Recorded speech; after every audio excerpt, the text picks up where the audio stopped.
recommendations are based off the nematode population density. Obviously, when you have something like this, you have a problem. And so this management is going to be a little different than if you knew, hey, my population is low, I think I may have an issue, I'm not sure. So let's say we detect it early based on soil samples. Still, I'd like to utilize something that has a moderate level of resistance and maybe a seed treatment. So the seed applied nematicides are, for the past 15 years, have become very popular. There's a lot of options there that are available to the farmer. And so incorporating that with something with a moderate level of resistance would be a great start. And then watching the rotation sequence. So the offenders, the things that are going to cause southern root knot nematode to increase is corn, susceptible soybeans, susceptible cotton, and that's primarily what's rotated with here in the south. The only non-host we have is peanut.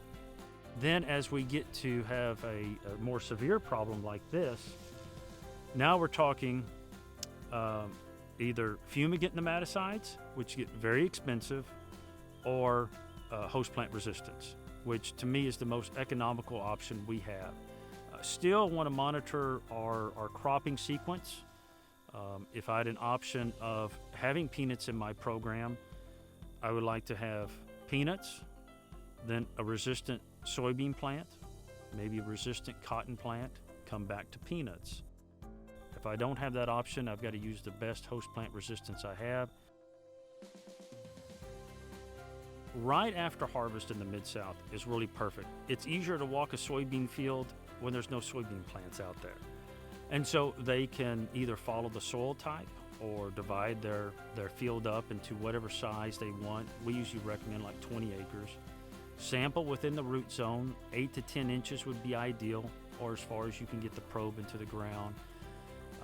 And then take several samples within that area, composite those, put those in a bucket, mix them up as well as you can, and then submit about a pint, which is about the size of your fist.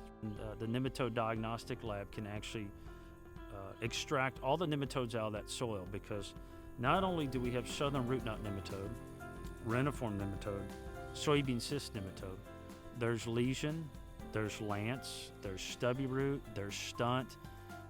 We do recommend that a grower would do that every 3 to 5 years to kind of see if, hey, if I've changed up my production system, if I've added a new crop, or if I've changed up a new maturity group, what's going on with my nematode population?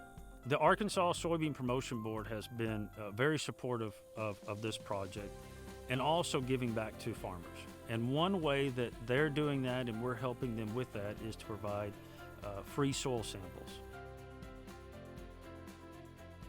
This is success at its best, and we have seen better and better beans coming up through some of the breeding programs. So I'm excited about that we at least have some options. This is probably a maturity group 5, which we have a lot of options for in the state compared to the maturity group 4s. And so this one actually looks really clean, and something I would certainly recommend in a field that has a problem with the southern root knot nematode. Yeah, I encourage farmers to know the problems they have in their field, take the soil samples, be in the know of what problems you do have.